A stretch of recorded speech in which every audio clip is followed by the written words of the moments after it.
Hi friends, welcome back to Thanshik world. ഇന്നൊരു evening snack recipe ആയിട്ടാണ് വന്നിരിക്കുന്നത്. റവയും മുട്ടയും പഴമൊക്കെ വെച്ചിട്ടാണ് ഈ ഒരു പലഹാരം തയ്യാറാക്കുന്നത്. ആവിയിൽ തയ്യാറാക്കുന്ന ഈ ഒരു സ്നാക്ക് വളരെ പെട്ടെന്ന് തന്നെ നമുക്ക് തയ്യാറാക്കിയെടുക്കാനും പറ്റും. കുട്ടികൾ സ്കൂളൊക്കെ വിട്ട് വരുന്ന സമയത്ത് തയ്യാറാക്കി കൊടുക്കാൻ പറ്റുന്ന ഈസി ആയിട്ടുള്ള ഒരു റെസിപ്പിയാണിത്.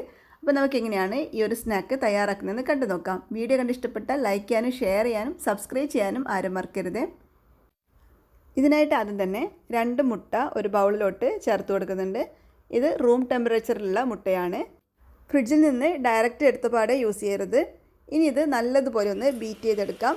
ഇനി ബീറ്റർ ഇല്ല എന്നാണെങ്കിൽ മിക്സിയിൽ നല്ലതുപോലെ ഒന്ന് അടിച്ചെടുത്താലും മതി. ഇങ്ങനെ ബീറ്റ് ചെയ്യുന്ന സമയത്ത് നമ്മൾ ബീറ്റ് ചെയ്യാൻ എടുക്കുന്ന ബൗളിലും ബീറ്ററിലൊന്നും ഒരു തുള്ളി വെള്ളം ഉണ്ടാകാൻ പാടില്ല. അങ്ങനെയാവുമ്പോൾ നല്ലതുപോലെ പതഞ്ഞു വരില്ല. അപ്പോൾ ഇതിപ്പോൾ ഇവിടെ നല്ലതുപോലെ തന്നെ ബീറ്റ് ചെയ്തെടുത്തിട്ടുണ്ട്. ഇനി ഇതിലേക്ക് ചേർത്ത് കൊടുക്കുന്നത് 1/2 കപ്പ് അളവിൽ പഞ്ചസാരയാണ്. ഞാനിവിടെ പൊടിക്കാത്ത പഞ്ചസാരയാണ് എടുത്തിട്ടുള്ളത്.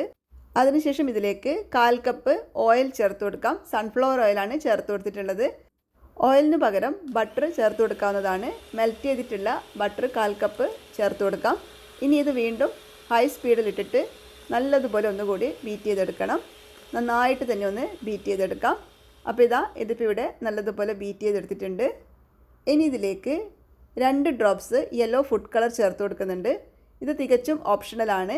ഇനിയിപ്പോൾ ഫുഡ് കളർ നിങ്ങൾക്ക് താല്പര്യമില്ല എന്നാണെങ്കിൽ 2 നുള്ള് മഞ്ഞൾപ്പൊടി ചേർത്ത് കൊടുത്താലും മതി. മഞ്ഞൾപ്പൊടിയുടെ ആ ഒരു കുത്തലൊന്നും തീരെ അറിയില്ല. ഈ ഒരു പലഹാരത്തിന് ഒരു ലൈറ്റ് യെല്ലോ കളറും കിട്ടും. അപ്പോൾ താല്പര്യം ഉണ്ടെങ്കിൽ ചേർത്ത് കൊടുക്കാം. അതിനുശേഷം ഇതിലേക്ക് 1 ടീസ്പൂൺ വാനില എസൻസ് ചേർത്ത് കൊടുക്കുന്നുണ്ട്. വാനില എസൻസിന് പകരം ഏലക്കായ് പൊടിച്ചത് ചേർത്ത് കൊടുത്താലും മതി. ഏലക്കായിൻ്റെ ഫ്ലേവറാണ് ഇഷ്ടമെങ്കിൽ 1/4 ടീസ്പൂൺ ഏലക്കായ് പൊടിച്ചത് കൂടി ചേർത്ത് കൊടുക്കാവുന്നതാണ്. ഇനി ഇതിലേക്ക് 1 കപ്പ് അളവിൽ റവ ചേർത്ത് കൊടുക്കുന്നുണ്ട്. ഞാനിപ്പോൾ ഇവിടെ വറുക്കാത്ത റവയാണ് എടുത്തിട്ടുള്ളത്. ഏത് ടൈപ്പ് റവ വേണമെങ്കിലും എടുക്കാവുന്നതാണ്. അതോടൊപ്പം തന്നെ 1 ടീസ്പൂൺ അളവിൽ ബേക്കിംഗ് പൗഡർ കൂടി ചേർത്ത് കൊടുക്കുന്നുണ്ട്.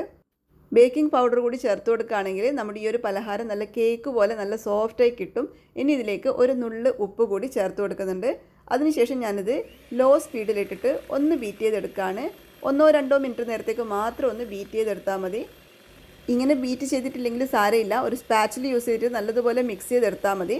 ഞാനിപ്പോൾ ഇവിടെ ഒരു 2 മിനിറ്റ് നേരത്തേക്ക് മാത്രം ലോ സ്പീഡിലിട്ടിട്ട് ഒന്ന് ബീറ്റ് ചെയ്തെടുക്കുന്നുണ്ട്. അതിനുശേഷം സ്പാച്ചിൽ വെച്ചിട്ട് ഒന്നുകൂടി ഒന്ന് മിക്സ് ചെയ്തെടുക്കുകയാണ്. ഇനിയിപ്പോൾ ഞാൻ നേരത്തെ പറഞ്ഞതുപോലെ മിക്സിയിലാണ് തയ്യാറാക്കുന്നതെങ്കിൽ ആദ്യം 2 മുട്ടയും പഞ്ചസാരയും ഇട്ടിട്ട് നല്ലതുപോലെ ഒന്ന് മിക്സിയിൽ അടിച്ചെടുക്കണം. അതിനുശേഷം നമ്മൾ നേരത്തെ ചേർത്തതുപോലെ 1 കപ്പ് റവയും ബാക്കിയുള്ള എല്ലാ ചേരുവകളും ചേർത്തിട്ട് ഒന്നുകൂടി ഒന്ന് അടിച്ചെടുത്താൽ മതി. ബാറ്റർ റെഡിയായി കിട്ടും. അപ്പോൾ അത്രയേ ഉള്ളൂ. മിക്സി വെച്ചിട്ട് നമുക്ക് ഈ ഒരു പലഹാരം തയ്യാറാക്കിയെടുക്കാവുന്നതേ ഉള്ളൂ. ബീറ്റർ വേണമെന്നൊന്നുമില്ല. അങ്ങനെ നമ്മുടെ ബാറ്റർ തയ്യാറായിട്ടുണ്ട്. ഇനി ഇതൊന്ന് സ്റ്റീം ചെയ്തെടുക്കണം. ഞാനിവിടെ കേക്കൊക്കെ ഉണ്ടാക്കുന്ന ഒരു മോൾഡാണ് എടുത്തിട്ടുള്ളത്. നമുക്ക് വേണമെങ്കിൽ സ്റ്റീൽ പ്ലേറ്റിലോ അല്ലെങ്കിൽ കുഞ്ഞു സ്റ്റീൽ ബൗളൊക്കെ ഉണ്ടാവില്ലേ, അതിൽ വേണമെങ്കിൽ അതിലും നമുക്കിത് സ്റ്റീം ചെയ്തെടുക്കാം. സ്റ്റീം ചെയ്യാനായിട്ട് എടുക്കുന്ന പാത്രത്തിൽ ഓയിലോ നെയ്യോ ഒന്ന് ഗ്രീസ് ചെയ്ത് കൊടുക്കാൻ മറക്കരുത്. അതിനുശേഷം നല്ലതുപോലെ ഒന്ന് ടാപ്പ് ചെയ്ത് കൊടുക്കുന്നുണ്ട്. ഇനി ഇത് ഒന്ന് സ്റ്റീം ചെയ്തെടുക്കണം. അതിന് മുന്നേ ഇതിന് മുകളിലായിട്ട് ഞാനൊരു അലൂമിനിയം ഫോയിൽ ഒന്ന് കവർ ചെയ്ത് കൊടുക്കുന്നുണ്ട്. സ്റ്റീം ചെയ്യുന്ന സമയത്ത് വെള്ളത്തുള്ളികൾ ഉറ്റാതിരിക്കാനായിട്ടാണ്. ഇനി ഇത് നമുക്ക് സ്റ്റീം ചെയ്യാനായിട്ട് വെച്ച് കൊടുക്കാം. ഞാനിതുപോലെ ഒരു പാനിൽ കുറച്ച് വെള്ളം എടുത്തിട്ട് അതിലൊരു റിങ് വെച്ച് കൊടുത്തിട്ടുണ്ട്. അതിൻ്റെ മുകളിലായിട്ടാണ് ഈ ഒരു കേക്ക് ടിൻ വെച്ച് കൊടുക്കുന്നത്. ഇനി ഇത് കവർ ചെയ്തിട്ട് 30 മിനിറ്റ് നേരത്തേക്ക് ആവി കയറ്റിയെടുക്കാം. ഇതിലുള്ള വെള്ളം വറ്റിപ്പോകുന്നുണ്ടോ എന്ന് ഇടയ്ക്കൊന്ന് ശ്രദ്ധിക്കണേ. ആവശ്യത്തിന് വെള്ളം ഒഴിച്ചു കൊടുക്കണം.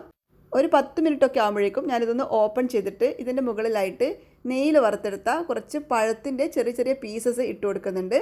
നല്ല ടേസ്റ്റാണ് ഇങ്ങനെ പഴം ഇതിൻ്റെ മുകളിൽ നെയ്യിൽ വറുത്തിട്ട് പഴം ഇങ്ങനെ ഇട്ട് കൊടുക്കുന്ന സമയത്ത് നല്ല ടേസ്റ്റാണ് ഇത് കഴിക്കുമ്പോൾ. പഴത്തിന് പകരം നിങ്ങൾക്ക് വേണമെന്നുണ്ടെങ്കിൽ നെയ്യിൽ വറുത്ത തേങ്ങ കൊത്ത് ചേർത്ത് കൊടുക്കാം. ഇനി രണ്ടും വേണമെന്നുണ്ടെങ്കിൽ രണ്ടും ചേർത്ത് കൊടുക്കാം. ഞാനിവിടെ പഴം മാത്രമേ ചേർത്ത് കൊടുത്തിട്ടുള്ളൂ. ഇനി വീണ്ടും അടച്ചു വെച്ചിട്ടൊന്ന് ആവി കയറ്റിയെടുക്കാം. അങ്ങനെ ഇതിപ്പോൾ ഇവിടെ തയ്യാറായിട്ടുണ്ട്.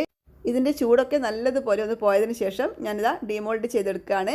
നല്ല ബ്യൂട്ടിഫുൾ ആയിട്ട് തന്നെ കിട്ടിയിട്ടുണ്ട്. നല്ല ഭംഗിയുണ്ട് കാണാനായിട്ട്. അതുപോലെ നല്ല സോഫ്റ്റുമാണ്. ഇതിങ്ങനെ കഴിക്കുന്ന സമയത്ത് ആവിയിൽ തയ്യാറാക്കിയതൊന്നും ആരും പറയില്ല. ബേക്ക് ചെയ്ത് എടുത്തതുപോലെ തന്നെയുണ്ട്. ശരിക്കും ഒരു കേക്കൊക്കെ കഴിക്കുന്നത് പോലെ തന്നെയാണ്. ഞാനിതിൽ വാനില എസൻസ് ചേർത്തത് കൊണ്ട് തന്നെ ശരിക്കും കേക്ക് പോലെ തന്നെയുണ്ട്. അതേസമയത്ത് നമ്മൾ ഇതിലോട്ട് ഏലക്കായ് പൊടിയൊക്കെ ചേർത്തതാണെങ്കിൽ ഒരു വെറൈറ്റി ആയിട്ടുള്ളൊരു പലഹാരം തന്നെയായിരിക്കും. അപ്പോൾ ഇതൊന്ന് കട്ട് ചെയ്ത് കാണിക്കാം. നല്ല സോഫ്റ്റാണ്. കട്ട് ചെയ്യുമ്പോൾ തന്നെ നിങ്ങൾക്ക് മനസ്സിലാകുന്നുണ്ടാവും.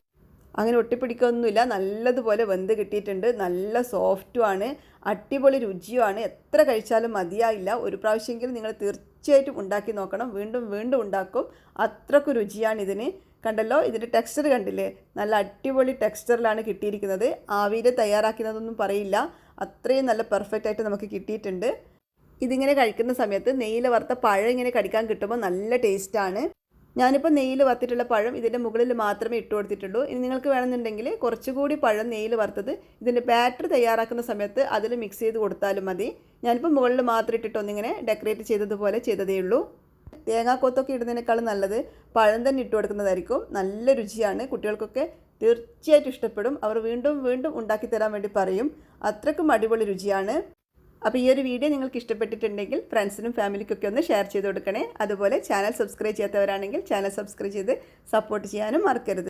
സബ്സ്ക്രൈബ് ചെയ്യുന്നതോടൊപ്പം കൂടെ കാണുന്ന ബെല്ലൈക്കണിൽ ഓൾ എന്ന ഓപ്ഷൻ കൂടി ഒന്ന് എനാബിൾ ചെയ്തിടുകയാണെങ്കിൽ ഞാൻ അപ്ലോഡ് ചെയ്യുന്ന എല്ലാ വീഡിയോസിൻ്റെ നോട്ടിഫിക്കേഷൻസും നിങ്ങൾക്ക് അപ്പോൾ തന്നെ ലഭിക്കുന്നതായിരിക്കും. അപ്പോൾ നമുക്ക് വീണ്ടും പുതിയൊരു വീഡിയോ ആയിട്ട് കാണാം.